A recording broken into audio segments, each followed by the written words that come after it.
Sick and tired of your love-hate relationship with wine? Welcome to the Feel It Alcohol-Free podcast. Hi, I'm Coach Ruby Williams. And I'm Coach Susan Larkin. We're two former wine lovers turned alcohol freedom coaches, exposing the lies about alcohol. And giving you, our listeners, the tools to break free so you can feel lit. And when you're lit, you'll feel healthier, freer, and more in control of your life. So relax, kick back, and get ready to feel lit alcohol-free.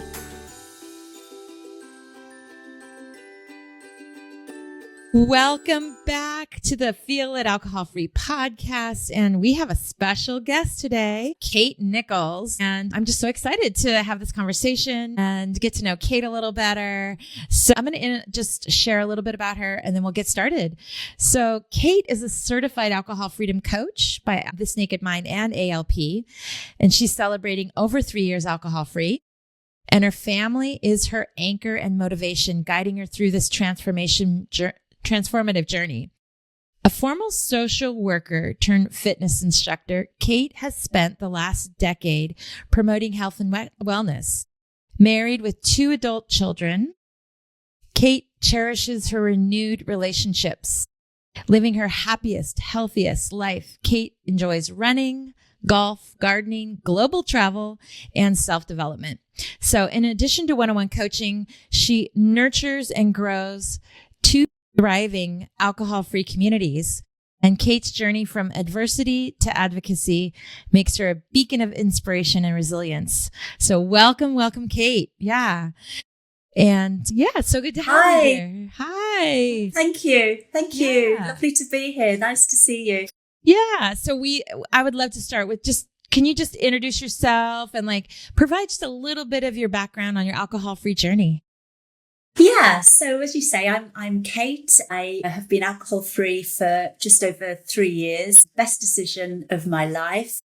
And really how it came about was I was a bit unusual to other people. I never really tried to stop drinking. I was a fun drinker, happy drinker. I'd say it was fun until it stopped being fun, if you can relate to that. Absolutely.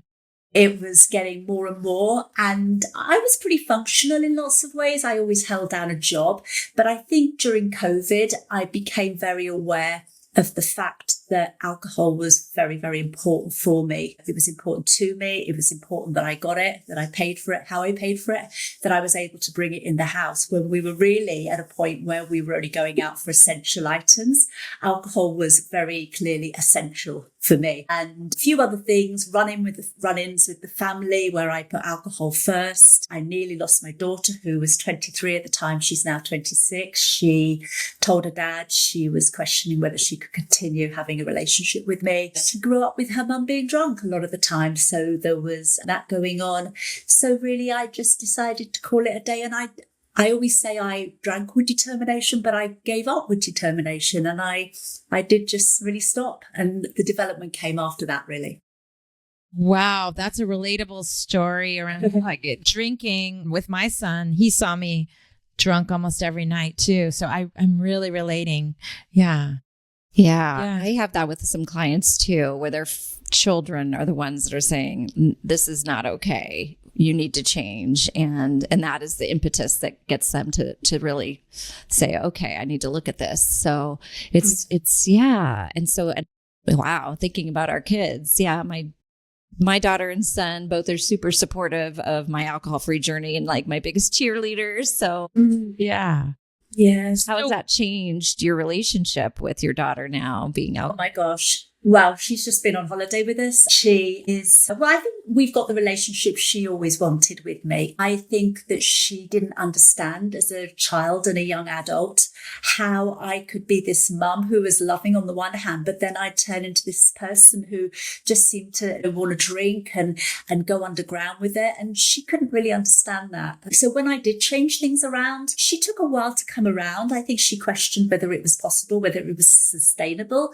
And then when she saw me carry on and become a coach and really start to invest in myself emotionally and financially as well as we do, she realized that I meant business. And now she's just, she checks in with me we're best friends, and it couldn't be better. It's absolutely lovely. Yeah, really nice. So, and how do you think this changed? Did you actually have a conversation or a specific moment where your daughter, said, "Mom, I'm so proud of you," or something? Yeah, I mean, I think you've got to remember what it was like before. I will just mention one thing that I will always remember, and I can say it quite quickly, and that is that she accused me of loving alcohol more than her, more than the family. She said, "You love alcohol more than anything else." And this was just before I stopped drinking. And I said, "Oh, of course I don't. Of course I don't." But the silly thing is, I kind of did. And I now understand with, our knowledge of the science and how alcohol works with the body and the mind, particularly, that we are trapped. And while we're trapped, it's very hard to become unstuck, as we know as coaches. So I'd say afterwards, I have so many moments where she's so proud of me. She tells her friends what I'm doing. She supports me on social media. There's no embarrassment about what I'm doing. It's a bit of a taboo subject, Yeah. People sometimes, you do what? You help people stop drinking. But she's so proud of it, and she thinks it's fantastic. And yeah, it's a trend for sure. Yeah. So you mentioned before we got on the call that you just got back from Hawaii and had a family vacation. Would you what was a family vacation like when you were drinking versus what it was like just this last couple of weeks? Do you want to do a little comparison? Oh my gosh, where do I end? Well, completely different. I mean, being from the UK, my husband, who still drinks, by the way, we used to love the pub culture. When we went to England, we'd spend time in pubs. All our friends in England are pretty, they drink, they like to drink. So we've changed the type of holidays we have. My husband and I, we actually met in Australia, and we spent the first year of our relationship in Australia and Southeast Asia. So we always said that when we became empty nesters, we'd try and really notch up the traveling again and go global, which we have with the Amazon, Galapagos, Vietnam, Cambodia. We've been there the last couple of years. So I'd say that the travel experience of being one of, if you can imagine, sunrises, sunsets, up at the crack of dawn, on excursions in the jungle where you're seeing all the nightlife, like the nocturnal life. I think that's the word, they're so different. Whereas before I'd been nursing a hangover, I'd probably be in bed till mid-morning, feeling awful in the sun. You know what it's like in the sun? You feel so nauseous and gross. Whereas now we've changed the type of holidays we've had, where they're experiences. And when you feel so optimally well, which, touch wood, it's a gift, our health, of course, it's just a lovely experience. And I get so excited. I have to get up like 4:35, watch the sunrise. It's lovely. Yeah. A complete difference. I did that the last time I was in Hawaii. Me and my friend, we decided to watch every single sunset when I was there. I was there for like 10 days. It's just like, what would I have done when I was drinking? I probably would have forgot or just been worried about drinking. And sunrises and sunsets. That's amazing. Tell me more about, because this episode we're leaning in on the family dynamics. Like, what was surprising about what happened? We'll talk about your son, because you said you have 2 kids, and then maybe we'll segue into your husband too. Like, what's been surprising about? Oh gosh, everything. Yeah, well, my son basically has completely changed his direction professionally. So my son's 24. He's an engineering graduate from McGill University in Montreal. Very smart lad. So maybe you can relate as coaches. I wanted to coach, but I didn't have the business experience or the knowledge. And I was really stuck when I wanted to build an online business. And he basically helped me. And that's how it started. He built me a website, and he then went on to do some Facebook ads for me. And then he took it a step further. He developed a platform which he now uses to help new coaches. And he basically has set me up. And that's so cool. I run my communities from his platform. It's an all-in-one, platform. So it's come a full circle. And he now does this full time. So he now is like an entrepreneur. He's developing this business. He's taking it wide. And that would never have come about had I not made this change in my life, because he stood up and basically saw where the gap was with me, which was, I didn't know. I mean, I'm not techie at all. I didn't grow up in the technology era. And he stepped up to help me and found his own calling, and we check in most days, and I say, help me with this, and he says, jump on a Zoom. We jump on a Zoom, and in turn I try and help him by just sharing what he does with people, so it's I can't stress enough the transformation in my family dynamics. And it's all come about because I've stopped drinking. Everything is so much better. The ripple effect, Yeah, exactly. How has it affected your relationship with your husband now? Can we talk about that too? You said your family. Yeah. Well, my husband really was my main, I'd say my daughter, I thought I was losing her. So she was a huge why. My husband, who pretty much put up with my drinking, but he would deal with it by just keeping away from me. He would just leave me alone. He didn't like it, but he's pretty passive. And he said, look, I'm not going to change you. And then in the summer of 21, which is when I stopped drinking, August 21, I think because the kids were at home with us, it was obvious my drinking was in their faces. And he said he was going to start spending weekends away from me. He was not leaving me, but he was going to book into the Airbnb and just remove himself from me. And this was the biggest wake up call. I thought, oh my gosh, it has this is how it's become. So he offered to help me. He didn't know how. And he mentioned recovery and rehab and AA. And I just said, look, leave it with. And then I found this Naked Mind, which is how I know you guys. Anyway, the rest is history. Became a coach. To answer your question, he was over the moon. He was on my day one where I was pulling my hair out, saying, I don't know if I can do this. I don't know if I want to do this. He said, please don't drink. Please don't drink. Just have your day one. And then I had my day two. And then I had my first week, my second week. And he has been my biggest supporter. That's not to say he's had to change himself, because we have different holidays now. I don't hang out in pubs with him. I don't hang out in the bar with him at night. We have a bar in our basement. I say to him, I've applied my own self-boundaries and preservation. I say, I don't want to do that anymore. And I don't do it. We just don't do it. And he respects that. And we get on really well. I'd say there's a tiny part of him that misses his drinking buddy, but he has far too much respect for my journey and my development and my happiness, because I'm just so happy. I love being a non-drinker. Everything is better. And so I could never sacrifice that now. And he knows that. So it's a small price for him to pay, but he just loves, and he knows, he says, you look better. I had chronic psoriasis, rosacea, high blood pressure. It was taking its toll on my health. And now I've got rid of all those three conditions. Isn't that amazing? 3 months after giving up alcohol, I got rid of those three chronic conditions. And the skin speaks for itself, because glowing. The skin also, I didn't mean to say like my skin's really good now, but my skin, thank you. But my skin conditions were inflammatory. They were a result of the poison I was putting in my system. It was inflammatory. And so therefore removing it and your skin clearing up within 3 months, and blood pressure going back to normal after decades of being on high blood pressure meds. And what does that tell you? It speaks volumes, doesn't it? Yeah. I have a client just yesterday. We were talking, and she's had migraines and severe headaches her whole life. And I said, it finally dawned on me. I said, when did you start having your headaches? And she's like, at age 15. I said, when did you start drinking?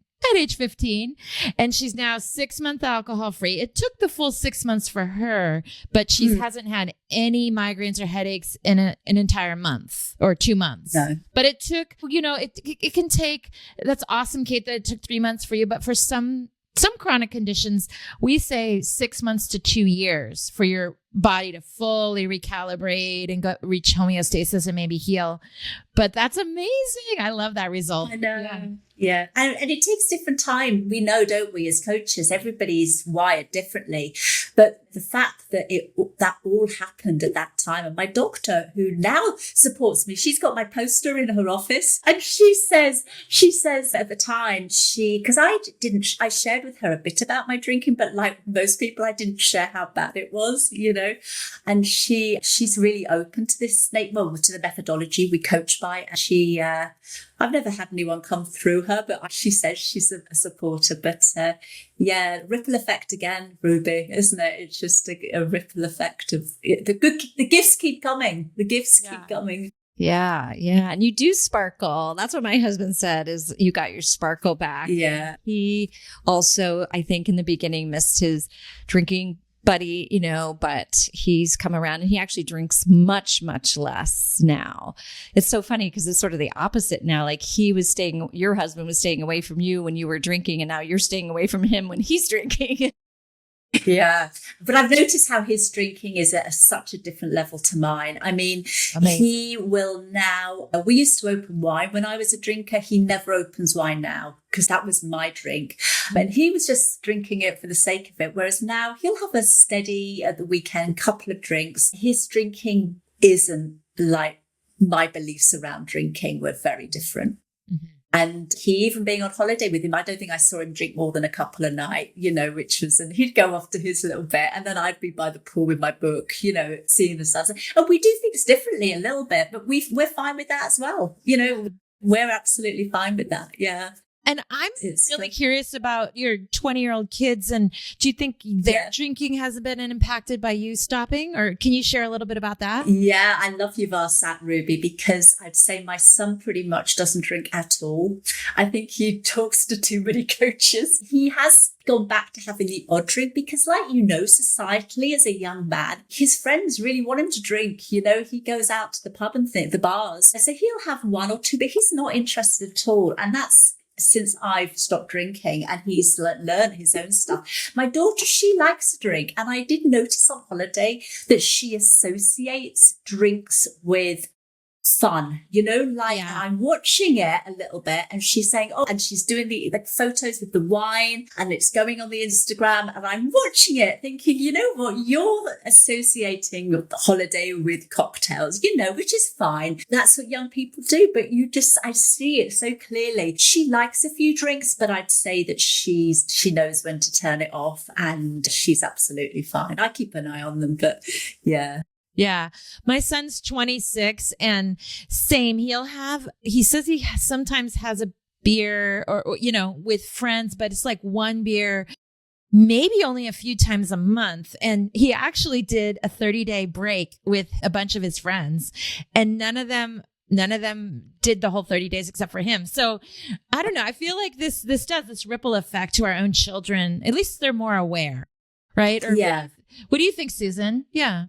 Yeah, definitely. My son doesn't drink at all and he just doesn't like how it makes him feel. So he never drank in high school. He's 25. And it's so interesting how when somebody who's just a non-drinker and has chosen that, it's no big deal to him. Like, at his own wedding, they had a sparkling lemonade and then they had some sort of Prosecco for his bride, right? On the bride and groom table. And he was just so unself-conscious about it. Where sometimes I still feel like when I bring my own or something, I'm a little bit like, I've got my own. You know what I mean?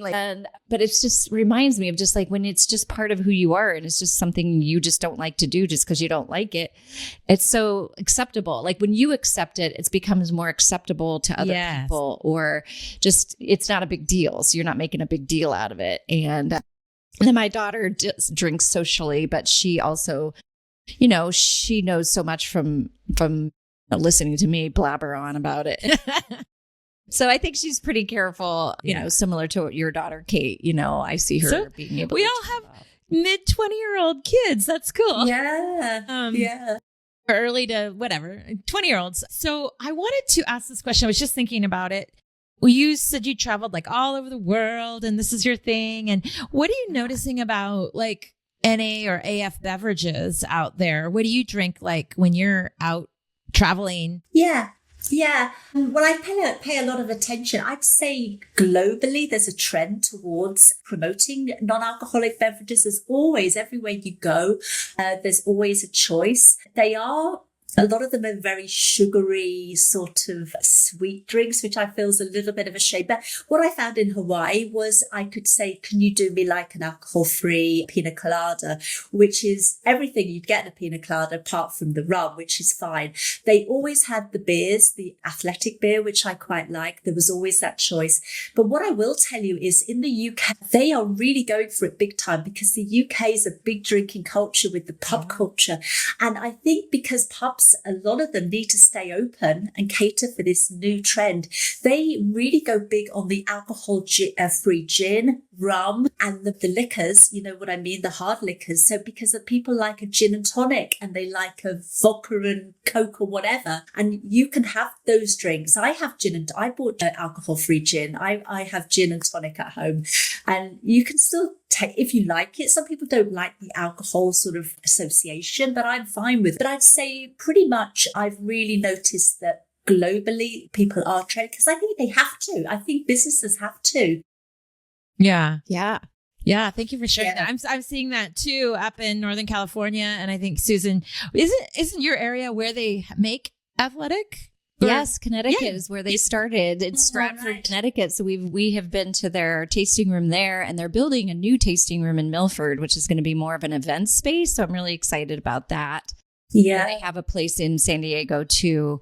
But yes, I think the United States is a little behind. I noticed even Aruba, we went to a really nice restaurant in Aruba when we were visiting there, and they had five different choices of alcohol-free beers on the menu. Yeah. What I don't see is very many alcohol-free wines, but I think that's going to start happening as there are more and more choices. I know that Total Wine now has a lot of different alcohol-free options in the United States, different locations, and hopefully we'll start to see those options on menus because I think that's, would be nice. I have had, the odd, you get the mocktail and then it's like, really sweet. Too sweet. It tastes like a Shirley Temple or something. And you're like, no, that's not what I was looking for. But so it's really nice when a restaurant has some of those, as either an NA Prosecco that they add and make, like a little Bellini or something like that, or one of the spirits. And the gin, because it's from, junipers, it's actually, from a, what would you call it? Herbal, concoction and so many different artisans coming up with these different flavor palettes for these non-alcoholic drinks that have adaptogens and just different flavors that are sophisticated and not too sweet for, they're adult beverages. It's not like just juice. Susan, I so agree with you because I think the last thing I want to be is thrown like a cordial, like a concentrated juice with lemonade. Don't give me that. I mean, that is awful. When there's thought behind it, I mean, my favorite mocktail is a Bosco Mule. Yeah. Because, I love it because I use the really sour ginger beer. The lime juice keeps it really sour. And then the tonic or, soda water, you can create a really nice sort of sour drink and you can dress it up with limes and lemons. And I like it when a bartender will put effort into a mocktail rather than throw you when I was on holiday, I was given a puree mango, and I watched what it was. He poured it from a jar. It was like juice concentrate and then lemonade. And I couldn't drink it because I thought, I don't want that. Right. Yeah. Yeah. So I want to keep on this travel because I'm so excited. That's all, I want to travel. And so I'm going to live vicariously through you. Can you describe a transformative travel experience that just would not have been possible if you were drinking? Like something maybe that you did this year. Yeah. Yeah, well, I think one of the most wonderful things I did in Cambodia. Now, this isn't to say it would have been impossible, but it certainly wouldn't have been as beautiful as it was. So we saw the sunrise in a place called Angkor Wat, which is a huge, famous temple. Heard of it? Thousands, oh my God, I don't even know, but and it's visited by so many people, and you have to get up at 3:30 in the morning and travel and walk and get to the ideal place. And we just watched the sunset come up, and even though I was tired, I was so awake, alert, energized. I felt so well. And I just know that in my drinking days, I'd have been dragging myself I wouldn't even have wanted to go probably, because that's the other thing, is that my level of enthusiasm for these things is so heightened. Whereas before it was a chore. Oh, I should go and see that because that's what you do in Cambodia. Whereas now in the pictures we take and we're smiling, and my husband, he's obviously there as well. But I think that those experiences, and the other one was in the Amazon, that was the same. We had to be on a excursion at 6 a.m. as the sun, to see the animals that are out in that morning mist, and you're there and you're in the thick of it, and you've got Wellingtons on and you're trudging through the jungle, and just my level of interest and enthusiasm for things like that just wouldn't have been on the same level. Yeah. And I'm loving the fact that I'm a sober person, that I'm a non-drinker, because I do think about it a lot being a coach, and I'm always reminding myself, this wouldn't be anywhere near as good. I wouldn't be enjoying this if I was compromised with my health. Yeah. Yeah. I want to just throw you a random question, and I didn't prepare you for this. Amazon, never been to the Amazon. Totally. What is the craziest story that happened in the Amazon? What is it? Well, oh gosh. We had a lodge in the middle of the jungle. We had a 2-hour canoe ride just to get to the lodge. And you go through the Amazon River. And then you've got to walk about K, and you get to this lodge. And it was kind of quite sophisticated, because we did sort of decide that we didn't want to literally live in a tent kind of thing. But it's all done, and you are just in the middle, and there's crocodiles and there's snakes, and you're with a guide and going through the jungle on a canoe. That was how you got anywhere. You'd get in a canoe and you'd wade through, as you're in the canoe, like you're swimming through the fallen, trees and the lovely vines. the tropical plants, and I just soaking all that up, that you are really in the depths of tropical jungle. And I just love that, just So love it. cool. So cool. Yeah. Oh my gosh. And kind of scary.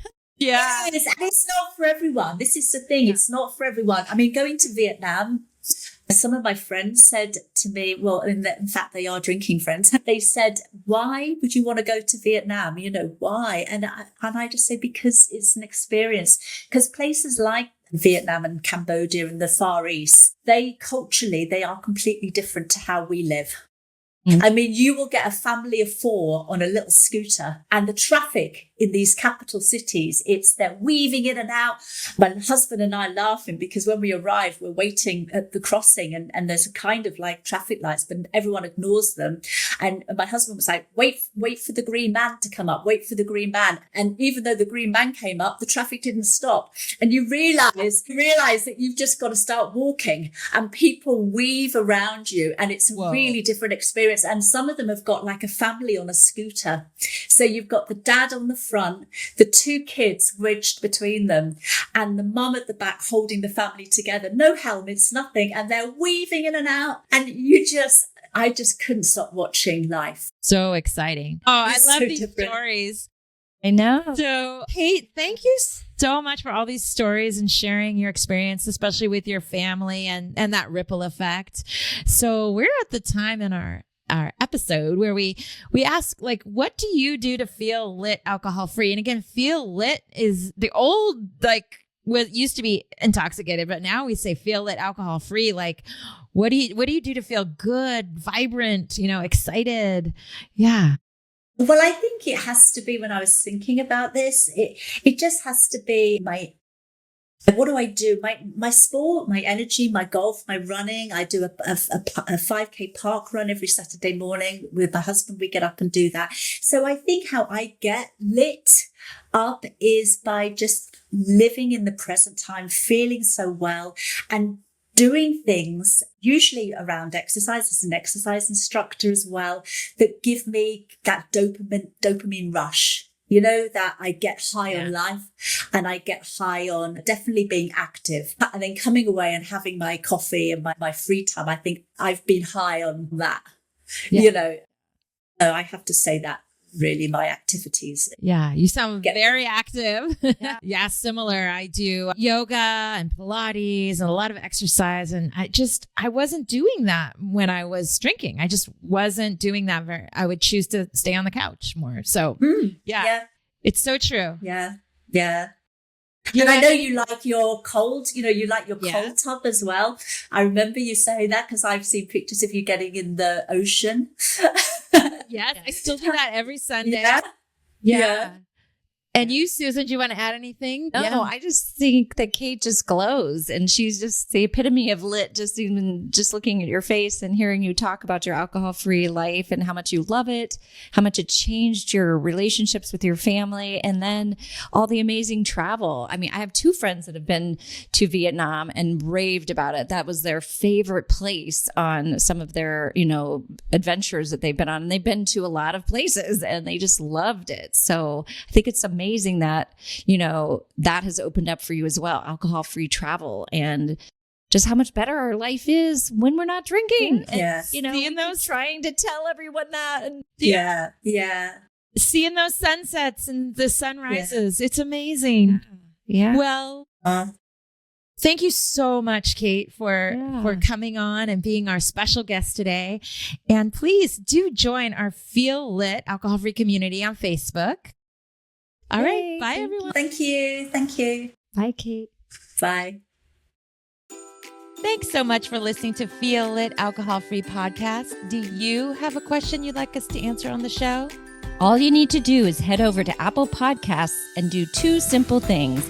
Leave a rating and review telling us what you think of the show. And in that review, ask us any questions you have about breaking free from wine or living an alcohol-free lifestyle.